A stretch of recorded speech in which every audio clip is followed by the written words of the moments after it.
Hi friends, ఈరోజైతే చిక్కుళ్ళతోని అంటే చిక్కుడు గింజలతోని ఈరోజు క్రిస్పీ వడలైతే చేత్తానా. అయితే రెసిపీలోకి పోవడానికి ముందు ఎవరైనా నా ఛానల్ కొత్తగా చూస్తున్నట్లయితే నా ఛానల్ సపోర్ట్ చేస్తారని అనుకుంటానా. ఒక లైకు, ఒక హైప్ ఇస్తారని అనుకుంటానా. అయితే ఈ చిక్కుడుకాయలు మన చిక్కుడు గింజలు ఉంటాయి కదా! ఆ చిక్కుడు గింజలను మంచిగా ఎండబెట్టిన తర్వాత బాగా ఏంపుతారు. ఏంపిన ఈ చిక్కుడు గింజలను మంచిగా నీళ్ళల్లో ఒక 8 గంటలు నానబెట్టుకున్నా. ఈ 8 గంటలు నానితే మనకు మంచిగుంటదన్నట్టు.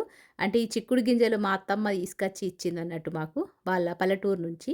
చిక్కుడు గింజలైతే ఇయాల ఏత్తానా. అయితే ఇందులో పచ్చిమిర్చి అయితే యేసుకుంటానా. వీటికి సరిపడా పచ్చిమిర్చి యేసుకుంటానా.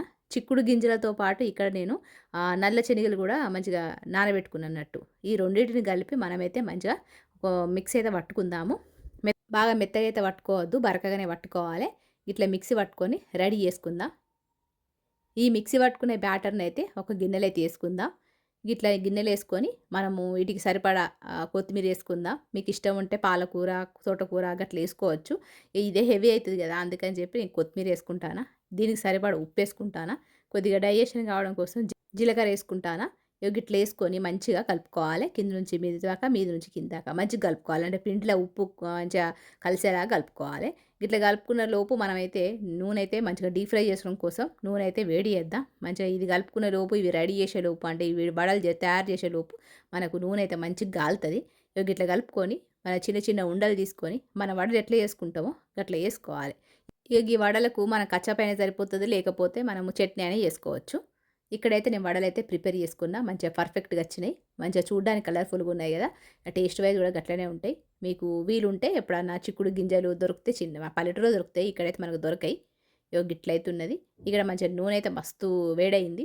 ఇక మనం ఒకటెనక ఒకటేసుకోవాలి. మంచిగా లో ఫ్లేమ్ నుంచి మీడియం ఫ్లేమ్‌లో మంచిగా బ్రౌన్ కలర్ వచ్చే వరకు గిట్లా డీప్ ఫ్రై చేసుకోవాలి. నూనె గూడా ఏం పీల్చుకోదు. మంచిగానే ఉంటది. గిట్లా మంచిగా అటు ఇటు తిప్పుకుంటా మంచిగా మీడియం టు లో ఫ్లేమ్ లేదా మనం ఇట్లా బ్రౌన్ కలర్ వచ్చే ఎర్రగా గోలే వరకు మంచిగా గోలించుకోవాలి. ఇట్లా గోలించుకున్న వీటిని మాత్రం మనం తీసుకొని పక్కన పెట్టుకోవాలి. నూనె ఏం పీల్చుకోదు. గిట్లా మంచిగా మనకైతే వడలైతే రెడీ అయిపోతాయి అన్నట్టు. చిక్కుడు గింజలతోని వడలు క్రిస్పీగా ఉండే వడలైతే రెడీ అయితాయి. వీటి కచ్చప్ గానీ, చట్నీ గానీ మనం సర్వ్ చేసుకొని ఎంజాయ్ చేయొచ్చు అన్నట్టు.